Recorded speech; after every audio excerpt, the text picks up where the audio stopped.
함께 볼 하나님의 말씀 사무엘상 13장 8절에서 15절까지의 말씀입니다. 우리 같이 한 절 한 절 교독하고 마지막 15절은 합독하도록 하겠습니다. 제가 먼저 읽도록 하겠습니다. 사울은 사무엘이 정한 기한대로 이레 동안을 기다렸으나 사무엘이 길갈로 오지 아니하매 백성이 사울에게서 흩어지는지라.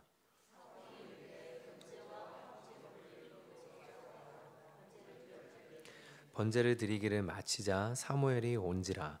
사울이 나가 맞으며 무난하매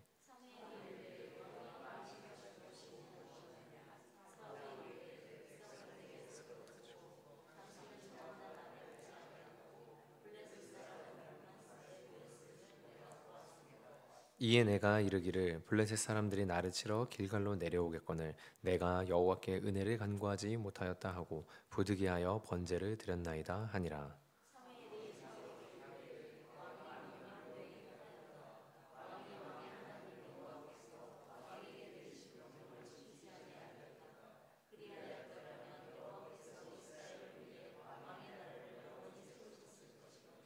지금은 왕의 나라가 길지 못할 것이라. 여호와께서 왕에게 명령하신 바를 왕이 지키지 아니하였으므로 여호와께서 그의 마음에 맞는 사람을 구하여 여호와께서 그를 그의 백성의 지도자로 삼으셨느니라 하고 사무엘이 일어나 길갈에서 떠나 베냐민 기브아로 올라가니라.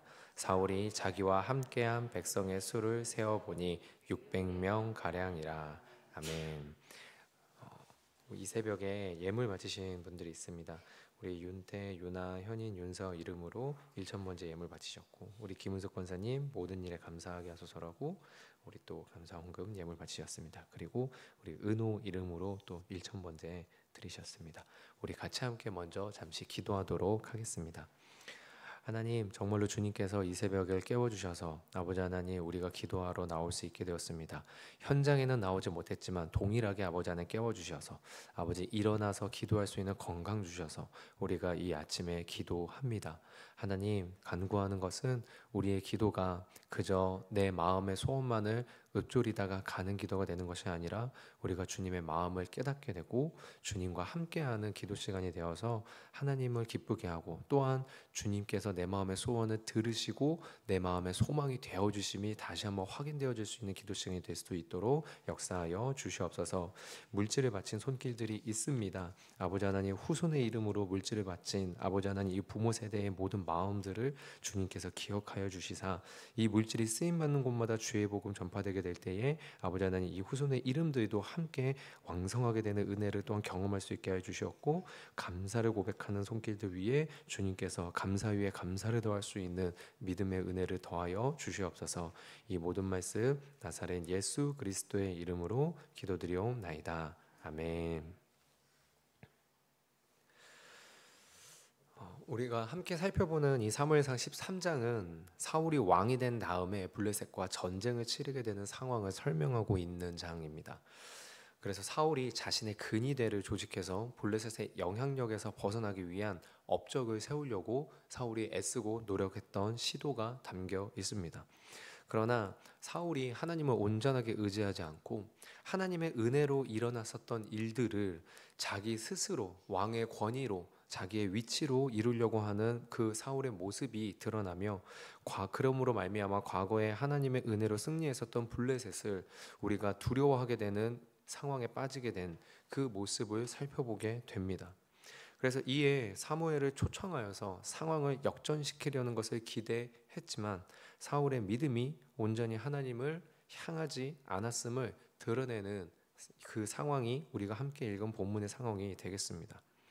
이 모든 것을 보면서 우리가 함께 나눌 묵상 첫 번째는 한 번의 예배를 드려도 주님이 기뻐하시는 예배를 드리자라는 것입니다. 본문의 8절과 9절입니다.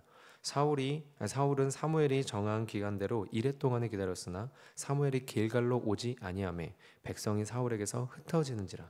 사울이 이르되 번제와 화목제물을 이리로 가져오라 하여 번제를 드렸더니. 사울은 지금 현재 사무엘을 기다리고 있습니다. 중간에 어떤 내용이 사무엘과 오고 갔는지 기록은 없습니다. 성경에서 사울과 사무엘이 어떤 말을 오고 갔는지 기록이 없기 때문에 이 사무엘이 이 7일이라는 게 어떤 의미인지를 모릅니다. 그러나 분명한 것은 무엇이냐면 사무엘이 정한 기한이라는 표현인 거죠. 그래서 주석가들은 이게 마치 사울이 기름 부음 받기 전에 기다리라고 한 그 기간과 같이 좀 이렇게 비교하면서, 먼저는 사울이 순종하는 기간으로 삼았었으나, 그리고 하나님에 대해서 기대하는 마음을 가지는 기간으로 삼았었으나, 지금 우리가 함께 읽은 이 본문의 이 7일의 기간은 사무엘이 기다리지 못하고 하나님을 신뢰하지 못하는 기간이라고 비교하는 모습들이 나와 있습니다. 근데 의미는 그렇다 하더라도 왜 7일을 기다리라고 했는지에 대해서 내용은 나와 있지 않기에, 우리가 그저 이 성경의 기록으로 추측하는 바는 사무엘이 사울에게 기다리라 요청한 분명한 그냥 그 의미, 거기까지만 우리가 일단 살펴보고자 합니다. 그런데 여기에서 우리가 주목할 부분이 이거죠. 사울이 이 7일을 어떻게 하냐라는 것입니다. 사울이 이 7일을 어떻게 합니까? 여러분, 놀랍게도 사울은 기다립니다. 지금 사울이 7일을 기다립니다. 여러분, 이거는 진짜 어떻게 보면 대단한 믿음 아니겠습니까? 우리가 이 상황을 다시 한번 잘 살펴보면요, 바로 앞구절들을 보면 이스라엘 백성들이 블레셋을 두려워해가지고 떨고 있는 상황입니다. 그래서 점점 흩어지고 있죠. 블레셋과 당장 전투를 치러야 되는데 도저히 이길 수 있는 숫자도 아니고 무장 상태도 아닙니다. 그러면 당연히 전략과 전술을 생각해야 되는 게 합리적이고 마땅한 평범한 요구인데, 지금 사울은 사무엘이 기다리라고 해서 어떻게 하냐? 기다리고 있다는 겁니다. 사무엘이 기다리라고 하는 기간을 사울이 기다리고 있습니다. 왜 그럴까요? 9절을 보면 알지만 제사 드리기 위해서입니다. 제사 드리기 위해서. 사울이 이 7일을 기다릴 수 있었던 이유는 뭐냐? 기대한 바가 있었던 거죠. 사울이 기대한 바가 무엇입니까? 하나님이 이 전쟁에 개입하기를, 하나님이 나를 도와주시기를, 사울이 이걸 기대하는 바가 분명히 있었던 겁니다. 사울이 어쩌다가 이런 기도를 하게 됐을까요? 이런 기대를 하게 된 이유는 두 가지 큰 사건이 있었죠. 첫 번째는 무엇이냐면 사울 본인이 경험한 사건입니다. 하나님이 주신 감동으로 이스라엘 백성들을 전체를 소집해서 암몬 족속을 물리쳤던 이 경험 하나와, 두 번째 경험은 무엇이냐면 미스바 광장에서 사무엘이 모든 이스라엘에게 회개를 선포하고 기도할 때, 그때 쳐들어왔던 블레셋을 물리쳤었던 그 경험, 이 두 가지의 경험 때문에 사울은 기대한 겁니다. 특별히 미스바 광장은 당장 눈앞에 적인 블레셋을 이겼던 사건이죠. 그러니까 그 중심에 있었던 사무엘을 기다리고 하나님이 여기에 개입하기를, 그러려면 하나님이 기뻐하시는 제사를 드려야 되겠구나라는 사울 안에서의 계산이 있었고, 그것을 기대하는 마음이 있었던 겁니다. 근데 문제는 무엇입니까? 사울의 이 기대감이 온전한 신뢰가 아니었다라는 게 문제가 되는 거죠. 온전한 신뢰가 아니었다라는 거. 그래서 사울이 사무엘을 기다립니다. 기다리기는 기다리는데 언제까지 기다립니까? 내가 납득할 수 있는 데까지만 기다립니다. 내가 할 수 있는 최선의 납득, 여기까지만 기다리게 되는 거죠. 그 증거가 무엇입니까? 11절에 나와 있습니다. 사무엘이 이르되 왕이 행하신 것이 무엇이냐 하니, 사울이 이르되 백성은 내게서 흩어지고 당신은 정한 나라에 오지 아니하고 블레셋 사람은 mik마스에 모였음을 내가 보았다. 제 1번이 뭐냐면 백성이 흩어지는 겁니다. 당장 전쟁을 치르려면 군사가 있어야 되겠죠. 군사가 있어야 되겠는데 사울은 하나님이 개입하시기를 기다렸는데 기다리는 동안 점점 백성이 흩어집니다. 군사들이 흩어지는 겁니다. 여러분, 맨 처음에 사울이 모았던 근위병의 숫자가 몇 명이었습니까? 3,000명입니다. 사울 본인이 모았던 근위병의 숫자가 3,000명이고, 이후에 블레셋과의 전쟁이 치러지면 이스라엘의 전령을 보내서 모았는데 블레셋 사람들이 무서워서 사람들이 흩어집니다. 뒤에 보면 나오지만 결국 몇 명만 남아 있습니까? 600명만 남아 있습니다. 자기가 모았던 군사들조차도 점점 흩어지는 모습을 보니까 조바심이 날 수밖에 없죠. 그 조바심이 나지만 사울이 참고 기다렸습니다. 참고 기다렸는데 이 상태로 가다 보면 이제 몇 명밖에 안 남을 것 같습니까? 거의 기드온의 숫자만큼 남지 않을 것 같은 거죠. 300명 남을까요? 모르는 겁니다. 점점 불안해지니까 자기가 생각했던 마지노선까지는 기다린 겁니다. 자기가 생각했던 마지노선까지는. 근데 아무리 기다려도 사무엘이 안 옵니다. 그러자 그 마지노선에 다다른 사울이 어떻게 하냐? 자기가 직접 제사를 드리는 거죠. 그럼 결국에는 사울이 제사를 드리는 목적과 이유가 동기가 결국 어디에 있었다는 게 증명되냐? 두려움을 해결하고자 하는 것에 있다는 것입니다. 두려움을 해결하고자 하는 것에. 아니 그러면은 박 목사님 두려움을 해결하고자 예배를 드리면 안 됩니까? 아니요. 당연히 됩니다. 두려움을 해결하고자 하는 두려움 가운데서 주님 찾는 게 왜 잘못입니까? 그 두려움 해결하고자 예배드린 거 당연히 됩니다. 근데 문제는 뭐냐? 사울의 문제는 무엇입니까? 하나님을 의지하는 모양만 나타내고 실제로 하나님이 무엇을 말씀하시는지 하나님께서 어떻게 응답하시는지 거기에 대한 기대감과 신뢰감이 없었다라는 겁니다. 진짜 전적으로 하나님의 응답을 기다리는 기대감과 신뢰감이 없는 그렇기 때문에 자기 손으로 제사를 드려도 그 행위 자체는 있으니까 하나님이 뭐라도 해주시겠지라는 식의 이러한 제사가 돼버린 것입니다. 믿음으로 제사를 드린 게 아니라 그 두려움만 해결할 수 있으면 사무엘이 와서 제사를 드리든 내가 제사를 드리든 아니면 다른 누군가 제사를 드리든 상관이 없었던 거죠. 결국 무엇입니까? 사울이 온전히 하나님을 의지하는 믿음이 아니라 외식하는 믿음이었다는 겁니다. 마치 사무엘상 4장에서 이스라엘 백성들이 여기도 마찬가지로 블레셋과 전쟁을 치를 때 언약궤만 가져가면 이길 수 있겠지. 언약궤를 가져가는 그 모양, 언약궤가 있다는 그 형태, 그것만 가지고 있으면 하나님이 도우시겠지라고 한 것과 똑같은 모습을 사울이 지금 행한 것이죠. 거룩해 보이는 어떤 모습과 외양의 조건, 어떤 거룩해 보이는 절차가 있다면 무엇인가 하나님의 은혜가 있겠지.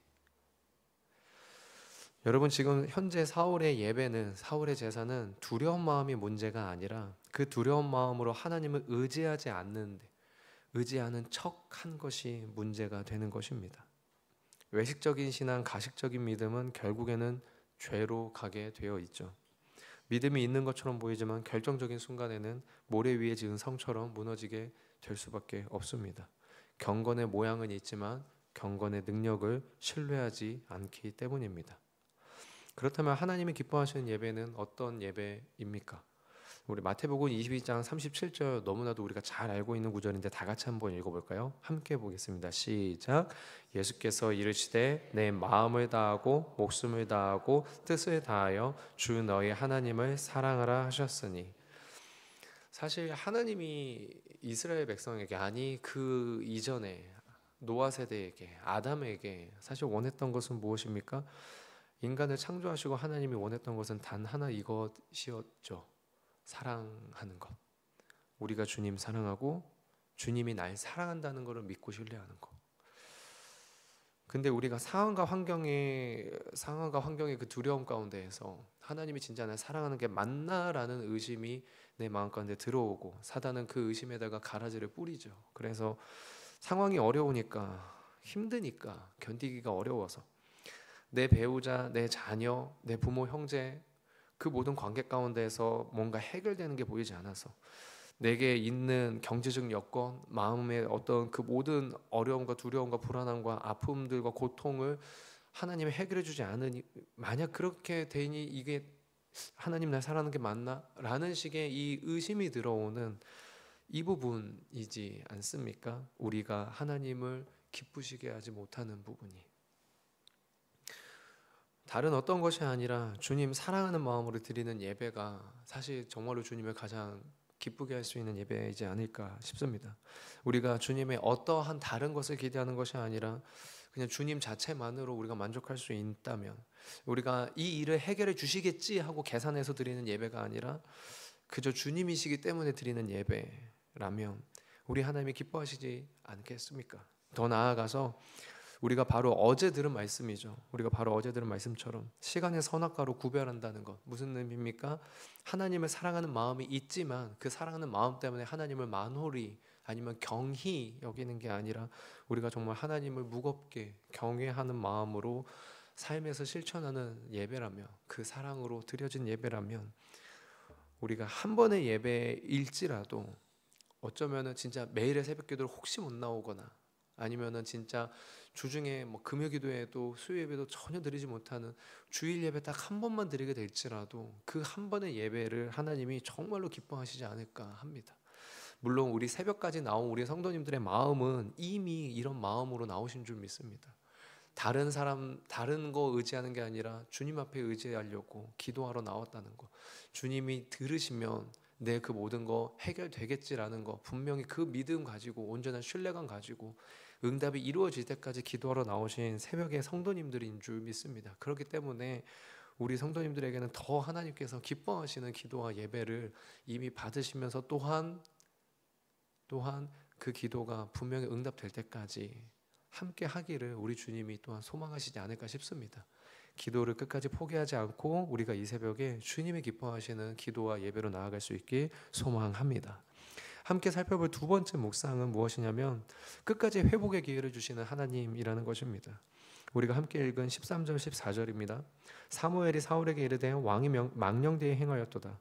왕이 왕의 하나님 여호와께 왕에게 내리신 명령을 지키지 아니하였도다. 그리하였더라면 여호와께서 이스라엘 위에 왕의 나라를 영원히 세우셨을 것이거늘 지금은 왕의 나라가 길지 못할 것이라. 여호와께서 왕에게 명령하신 바를 왕이 지키지 아니하였으므로 여호와께서 그의 마음에 맞는 사람을 구하여 여호와께서 그를 그의 백성의 지도자로 삼으셨느니라.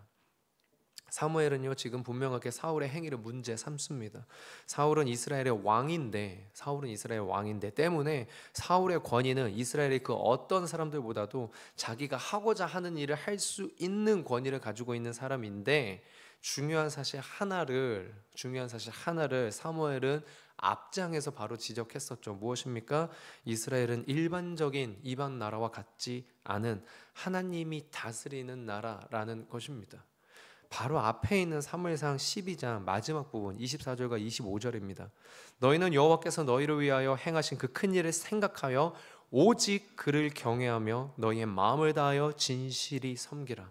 만일 너희가 여전히 악을 행한다면, 하나님을 진실이 섬기지 않는다면 너희와 너희 왕이 다 멸망하리라.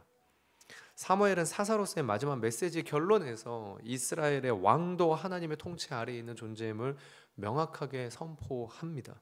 그런데 사울이 지금 철저히 자신의 생각을 중심으로, 자기 안에 있는 두려움을 중심으로 인본주의적인 신앙의 행위를 하였죠. 하나님의 다스림의 행위를 한 것이 아닙니다. 그래서 사무엘은 사울에게 하나님의 징계를 선포합니다. 근데 여기에서 상당히 우리가 주목할 점이 있습니다. 무엇이냐면 하나님이 사무엘을 통해서 선포한 이 내용을 여러분 언제 이루십니까? 왕의 나라가 길지 않을 것이다 라는 것을 언제 이루십니까? 여러분 뒤에 15장 이후에 사울이 다시 아말렉과의 전투에서 한 번 더 하나님의 말씀을 어긴 이후에 다윗에게 기름 붓는 장면이 나옵니다. 그러니까 하나님이 지금 블레셋과의 이 전투를 앞선 제사를 잘못 드린 이때 하나님이 너 잘못한 거야, 그래서 넌 잘못됐어 라고 징계하신 내용을 선포하셨지만 이 선포한 내용이 언제 이루어지냐면 뒤에 이루어집니다. 즉시 이루어지는 게 아닙니다. 심지어 여러분 사울이 언제 죽습니까? 왕 위에 40년간 있고 난 다음에 죽습니다. 여러분 이런 시간적 차이가 왜 생길까요? 이 시간적 차이가 왜 생길까요? 하나님에게 하루가 천년 같고 천년이 하루 같아서 생기는 시간 차이일까요? 아니요, 그렇지 않습니다. 하나님이 사울에게 회복의 기회를 주시려는 겁니다. 아무리 다윗 왕조를 예비하셨어도 최소한 사울의 퇴장이 아름다울 수 있도록, 사울의 끝이 아름다울 수 있는 기회를 하나님이 사울에게 주시는 거죠. 이것이 하나님의 마음이시지 않겠습니까? 여러분 이것에 대한 또 다른 예시가 성경에 나와 있는데 누구냐면 북이스라엘의 가장 최악의 왕이라고 하는 아합 왕에게서도 나타납니다. 여러분 아합 왕은 나봇이라고 하는 사람의 포도원을 갈취하려고 한 사건이 있습니다. 그때 그냥 포도원을 뺏은 게 아니라 나봇을 죽이고 그 포도원을 갈취합니다. 여러분 그래서 당시 북이스라엘의 선지자였던 엘리야가 아합에게 찾아가서 하나님의 말씀을 전하죠. 내가 재앙을 내려서 너에게 속한 모든 남자 다 죽이고 네 가문 멸망시킬 거야 라고 하나님이 엘리야를 통해서 아합에게 선포합니다. 근데 여러분, 이 말을 들은 아합이 어떻게 하는지 아십니까? 하나님 앞에 엎드립니다. 열왕기상 21장 27절입니다. 아합이 이 모든 말씀을 들을 때 그의 옷을 찢고 굵은 배로 몸을 동이고 금식하고 굵은 배에 누이며 또 풀이 죽어 다니니라. 근심하면서 아합이 엘리야가 선포한 하나님의 말씀을 두려워서 금식하며 베옷을 입고 무릎을 꿇고 있는 거죠. 진짜 회개한 것일까요? 저는 잘 모르겠습니다. 근데 분명한 건 뭐냐면요, 중요한 건 뭐냐면요, 너무나 눈에 띄는 게 무엇이냐면요, 이러한 아합의 행위를 본 하나님의 반응이라는 겁니다. 그 하나님의 반응이 어떠하냐면 그 뒷구절들에 나와 있습니다. 28절과 29절입니다. 여호와의 말씀이 디셉 사람 엘리야에게 임하여 이르시되 아합이 내 앞에서 겸비함을 네가 보느냐? 그가 내 앞에서 겸비함으로 내가 재앙을 저의 시대에는 내리지 아니하고 그 아들의 시대에야 그의 집에 재앙을 내리리라. 하나님이 엘리야한테 가서 야 엘리야야, 너 아합 봤냐? 아합이 내 앞에서 잘못했다고 하고 있다? 야, 그러면서 뭐라고 말씀하십니까? 그러니까 내가 그 재앙을 아합의 때에는 내리지 않을 거야 라고 하십니다. 어떻게 된 겁니까? 징계가 유예됐죠.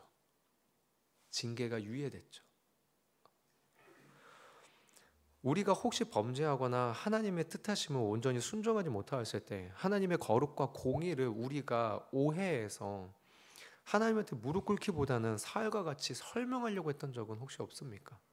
하나님, 제가 원해서 그랬던 건 아닙니다. 의도했던 건 아닙니다. 하나님, 제가 어쩔 수 없었습니다 라고 하면서 우리가